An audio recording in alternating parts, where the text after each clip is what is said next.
Okay, this is very exciting because I've just uncovered, it's in the ground and I had to push back some dirt, but I have uncovered Edward's grave.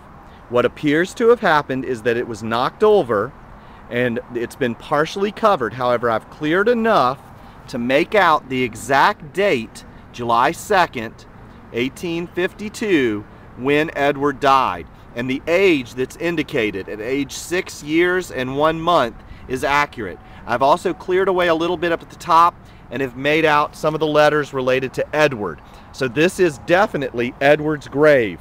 What I think has happened is that in this grass, in time, Henry's gravestone has been knocked over as well and has been probably entirely buried. So we cannot find Henry's. It doesn't seem to be here, but we have definitely found Edward's grave, his tombstone. It's right here, partially buried, and it does have an epitaph. I do have to comment how beautiful this area is. This would have been the first part of this cemetery as it was established in 1849. And of course, Edward died in 1852, so he would have been buried in it 3 years after the cemetery opened. So this would have been the older section of the cemetery. It's positioned right on a bank with a small creek that runs behind it. Right back here. It's very quiet. Of course, modern day traffic intrudes upon this area. But if you could imagine it without the traffic in the background from the interstate, pictured, I believe, right over the horizon there, it would be a very peaceful area. So the Lacey's chose a very nice plot of land to bury their loved ones and eventually to have themselves buried, all right here. So we do have a monument to the Sherman and Lacey families. We have headstones for Roland, Jane, and Roland's second wife.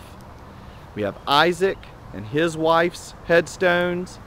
We have Jane's older sister's headstones.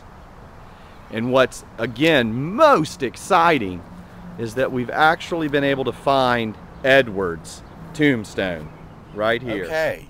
After all the excitement of finding the cemetery, it's time to get some good seafood. So I am off now to supposedly the best seafood restaurant in the Fairfield area, quote unquote, from the front desk attendant. So that's where we're heading now. Gonna get a little seafood.